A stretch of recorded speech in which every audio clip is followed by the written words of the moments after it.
Hi, sir. Siddhant from Vion. Sir, any possibility of a bilateral between the Indian Prime Minister and the Chinese President, given that there is a certain level of thaw with the agreement on petroling? And essentially, my second question, what will be India's focus at the BRICS summit this year in terms of the expansion, in terms of alternate payments mechanism? Sahil. Sir, I'm Sahil from ANI. Sir, just a quick clarification regarding what you said about petroling yesterday as a part of the agreement reached, and what will be it entailed under new agreement, and what are the implications for the agreement on disengagement reached previously? Ranjan.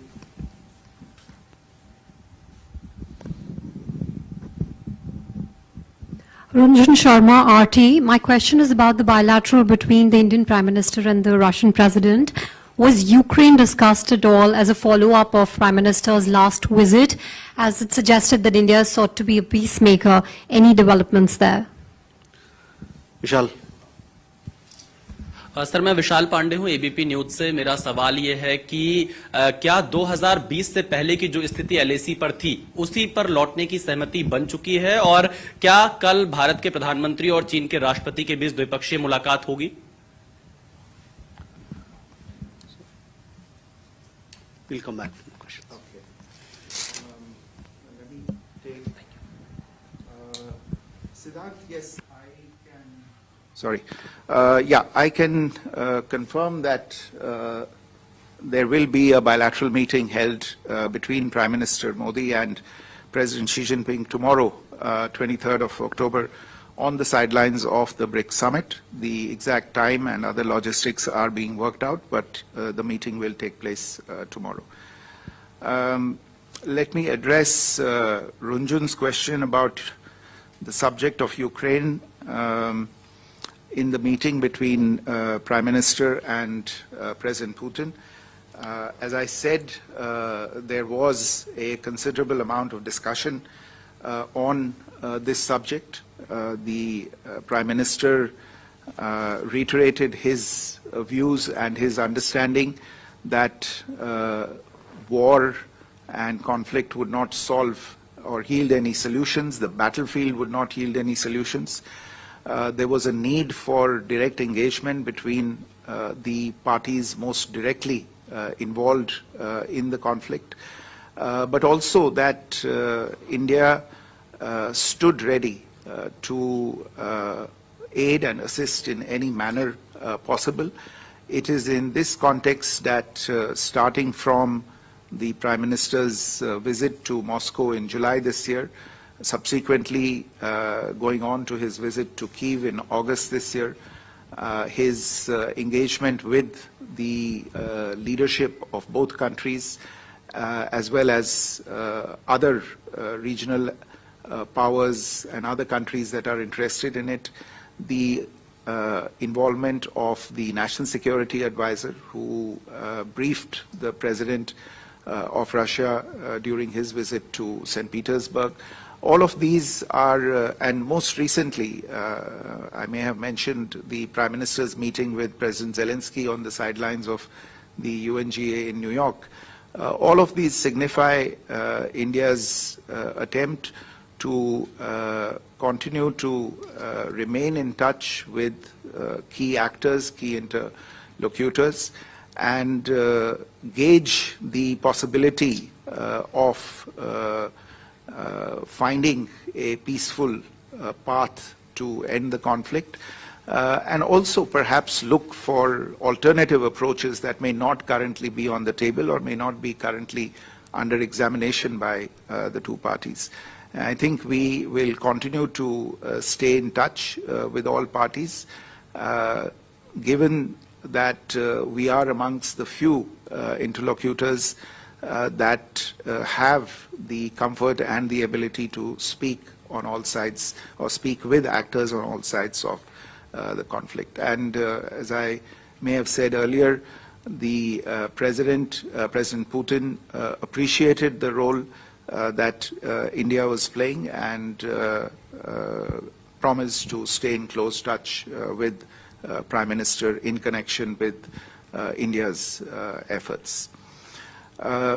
Sahil and Vishal, I think your questions essentially relate to the same point with regard to the clarification that you sought insofar as what patrolling will entail under the agreement that was reached yesterday. Well, what it will entail is that in the pending areas under discussion, patrolling and indeed grazing activities, wherever applicable, will revert to the situation as it obtained in 2020. Incidentally, I should say that this is also what the External Affairs Minister was talking about yesterday when he was speaking at the NDTV World Summit, I think. And as to the other part of your question, what the as far as the disengagement agreements reached previously are concerned, those agreements were not reopened in these discussions. The agreement that was reached yesterday, very early yesterday morning, was focused on issues that had remained outstanding in the last couple of years. So that is what I would say at this point in time.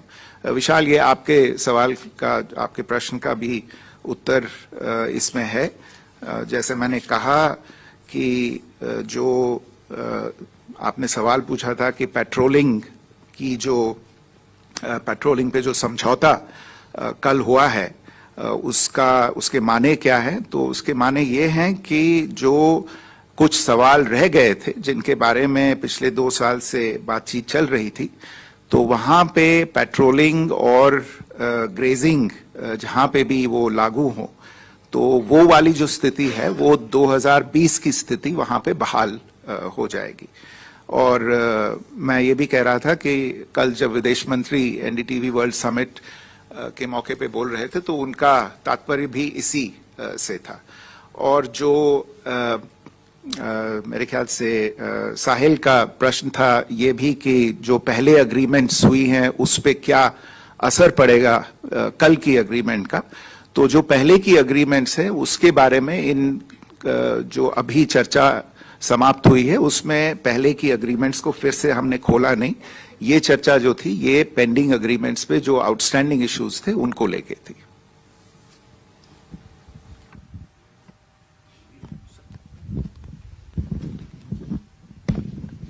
Manish Chand, India Rights Network. Foreign Secretary, this will be the first structured meeting, probably, the first structured meeting between Prime Minister Modi and Xi Jinping since the Galwan clashes, yeah? Now, will it lead to, I mean, what is the assumption on which we are going ahead? Will it lead to a revival of the dialogue process? Because there were, as far as I remember, there are more than 20 theme-specific, sector-specific dialogue before the relations were disrupted. That's number one. Number two, on meeting between Prime Minister Modi and President Putin, I believe expansion of the grouping was discussed. What is your view on the candidacies of, say, for example, Turkey and Pakistan, and the broad big picture, how we are approaching, because there are a lot of competing narratives about the expansion. Thank you. Sir नमस्कार, मेरा नाम आरेंद्र है, मैं Doordarshan news से हूं और मेरा 2 सवाल है सर. पहला ये कि जो चीन के साथ में पेट्रोलिंग की पुरानी व्यवस्था को लागू करने पर सहमति बनी है, क्या उसको लेकर कोई समय सीमा भी है कि उसको कब तक लागू किया जाएगा? मेरा दूसरा सवाल इस बात को लेकर है कि ईरान के राष्ट्रपति के साथ जो मुलाकात हुई है प्रधानमंत्री मोदी की, वेस्ट एशिया में जो संघर्ष जो बढ़ता हुआ नजर आ रहा है उसमें शांति स्थापना को लेकर किस प्रकार के बिंदुओं पर बात हुई और भारत के इन शांति के प्रयासों में किसी प्रकार के रोल को लेकर अगर कोई बात हुई, थोड़ा उस पर विस्तार चाहेंगे. Thank you sir. Sir, Dhairya Maheshwari from Sputnik India. Sir, with regards to the meeting with the Iranian president, would it be possible to know if there was a discussion on linking the Chabahar port to the INSTC? And what are the challenges we are facing, in doing so? And sir, on the meeting with President Putin, sir, was there any word on the revival of the RIC format? I mean, from the Russian side, sir. Thank you. Thank you very much. Valentina Schwartzman, RBC. Could you please comment on the Bloomberg report saying that India opposes a new expansion of BRICS, fearing that it might become sort of an anti-US body? And also, additionally, could you please say whether there has been any progress on the issue of the accumulation of rupees in India's banks as the result of proceeds from the deals with Russia? Has this issue been resolved in any way? And how much of these rupees are still remain in Indian banks? Thank you. Thank you. I think I missed answering one of Siddhant's questions from the earlier lot about the focus in the BRICS summit. So yes, as you said, I think one of the focus areas is, I wouldn't say the expansion of BRICS, but what we are discussing right now, which is the modalities and guidelines for implementing a partner country model with BRICS. So that is one of the focus areas for this summit. Beyond that, of course, I would imagine that there will be a lot of discussions between the leaders on the key themes and the key vectors within BRICS on political and strategic issues, on economic, trade and financial issues, and on people-to-people and cultural relations. I don't want to preempt and prejudge what will be the actual outcomes of the summit tomorrow. And my colleague, Secretary Economic Relations, will be here at some point tomorrow to brief you on BRICS in detail. And that will include the developments with regard to alternative payment mechanisms, etc., which are all being discussed in the BRICS task force on payments, which has 3 or 4 different streams working within it. Manish, you asked about what will the meeting between Prime Minister and President lead to. I think I can only ask you at this moment to be patient. I will not be able to preempt or preview the outcome of the meeting, but we should hopefully have some details to offer tomorrow. With regard to discussions between Prime Minister and President Putin on some of the issues that are being discussed in BRICS on membership, as I said, there is a partner country model that is under discussion. The guidelines, modalities, and the parameters of this model are under discussion. As I am given to understand, this is something that is still a work in progress at this point in time, so I don't want to go beyond my brief and comment on something that is still under discussion. Again, there might be developments later today or tomorrow that it would be more appropriate to speak about these at that point. Haren, your question on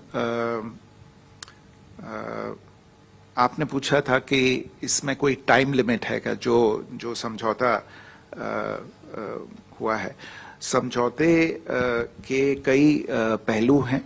जो एक तो diplomatic level पे जो बातचीत हुई है, for military level पे बातचीत हुई है, इन सभी चीज़ों को समझौते में रखा गया है और आने वाले दिनों में आपको इसके बारे में और डिटेल्स मिल सकती हैं, लेकिन अभी मैं इससे ज़्यादा नहीं कहना चाहूँगा. जहाँ तक ईरान के साथ जो प्रधानमंत्री जी की राष्ट्रपति पेजेश्कियान से बातचीत हुई है, जी हाँ, शांति वार्ता की जो आवश्यकता है पश्चिमी एशिया में, उसके बारे में काफ़ी गहरी बातचीत हुई उनसे. ईरान के राष्ट्रपति ने जोर दिया इस बात पे कि वे शांति वार्ता के और शांति के पक्ष में हैं, और प्रधानमंत्री मोदी जी ने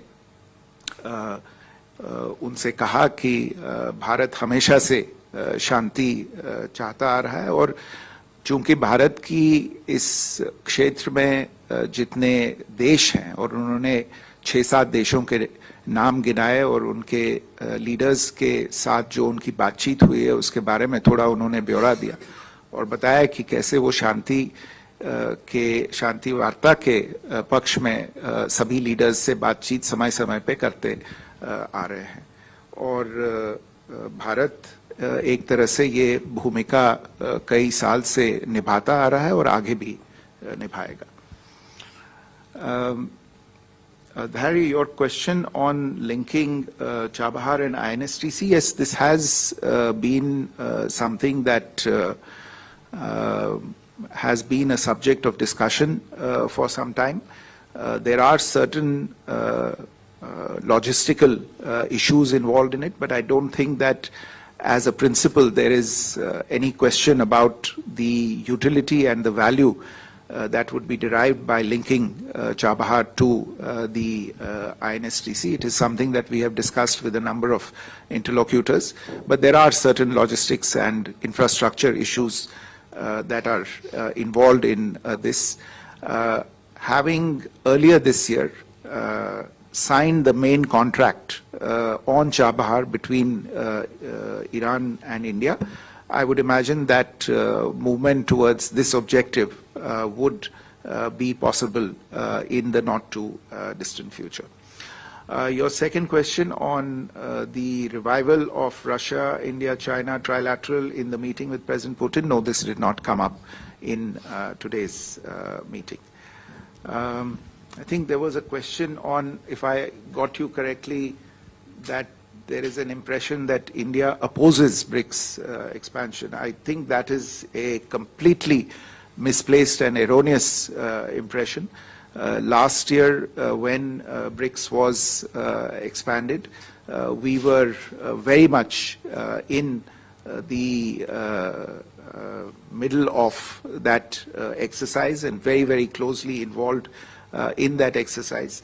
And the very fact that practically every country that entered as a member of BRICS last year has expressed their appreciation to India for the role that we played only goes to testify what our stance with regard to BRICS expansion is. And I might add that it's the same role that we are playing in terms of contributing constructively to the discussions around the BRICS partner country discussion that is going on. About your question on rupees in Indian banks, I don't have the details immediately with me in terms of the quantum, but yes, these balances are there in special Vostro accounts that have been created under RBI regulations, and they are essentially aimed at enabling the trade between India and Russia to proceed in a smooth manner. But I think the details, perhaps when Secretary Economic Relations is here tomorrow, he might be able to give you more details on this.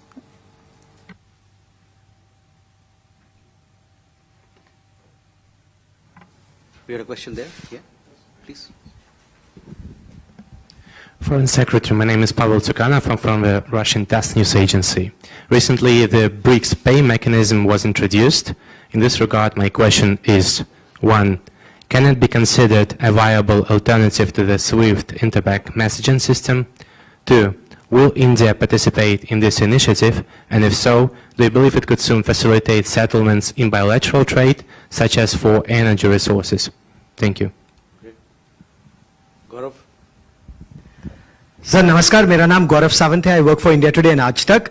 Sir, चीन के रुख में ये परिवर्तन आया कैसे आपकी दृष्टि में, और जब पेट्रोलिंग दोबारा रिज्यूम होगी तो फिर बॉर्डर पे ट्रूप्स के क्लैशेस ना हो जाए, क्या इसका भी कोई मैकेनिज्म है? और डिसएंगेजमेंट तो हो रहा है, क्या डी एस्केलेशन और डी इंडक्शन की भी बात हो रही है?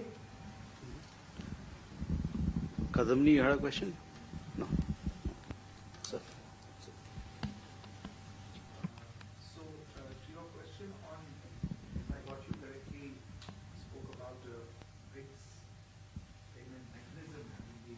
BRICS payment mechanism having been introduced. I must confess I am not aware of an alternative payment mechanism having been introduced, as especially insofar as, if I take the second part of your question, especially as an alternative to SWIFT. What I do know is that there are some discussions that are going on within BRICS in terms of local currency settlement of trade. This is something that we have encouraged, and in the discussions between officials on the finance track within BRICS, this is something that has been discussed as a possibility. And to start with, I think this might be something that could happen bilaterally between BRICS partners and could slowly be expanded to the multilateral plane amongst the BRICS countries, thus limited thus far to trade. How it can move to other areas of financial engagement between BRICS countries is something that I understand is still under study. There are a number of research projects that have been commissioned into these areas, because as you will understand, it entails it would entail a number of changes in the financial mechanism and financial infrastructure of the different BRICS countries. So insofar as the local currency settlement of trade-related issues is concerned, yes, that is something that is being discussed and encouraged within BRICS, but beyond that, I think we still have some work to do. Gaurav, आपका जो सवाल है कि ये रुख कैसे बदला, how did these things change? मेरे विचार में ये सवाल इस समय थोड़ा सा प्रीमेच्योर है. अभी जो अरेंजमेंट्स और अभी तक जो समझौता हुआ है उसे पहले हमें ग्राउंड पे इम्प्लीमेंट करना है. ये एनालिसिस कि ये कैसे हुआ, इसको मेरे विचार में बाद में देख सकते हैं. आपने कहा कि जो आगे फेस ऑफ्स न हो, क्लैशेस न हो, उनको कैसे रोका जाए. मेरे विचार में बहुत ही ये एक अहम आपने सवाल, एक अहम मुद्दा उठाया है, और हमारी आशा है और हमारा प्रयत्न रहेगा कि जो अरेंजमेंट्स वर्कआउट हुए हैं, जिन पे समझौता हुआ है, वो ऐसे अरेंजमेंट्स हो जिनसे इस तरह के क्लैशेस रुक सकें जो पीछे हुए हैं कहीं कहीं पे लाइन ऑफ एक्चुअल कंट्रोल के पास. तो इसमें आगे हमें देखना पड़ेगा और लगातार प्रयत्न करना पड़ेगा, लगातार कोशिश करनी पड़ेगी कि जो मैकेनिक्स हो जो अग्रीमेंट के, वो ऐसे रहें कि इस तरह के जो क्लैशेस हैं उनको रोका जा सके. जहां तक आपका अंतिम प्रश्न है कि डिसएंगेजमेंट हो गया है या हो रहा है और डी एस्केलेशन और डी इंडक्शन की बात कहाँ आती है, मैं फिर से यही कहूंगा कि अभी हमें पहले डिसएंगेजमेंट पे फोकस करना है और डी एस्केलेशन और डी इंडक्शन की बातें सही समय पे होंगी. Thank you all.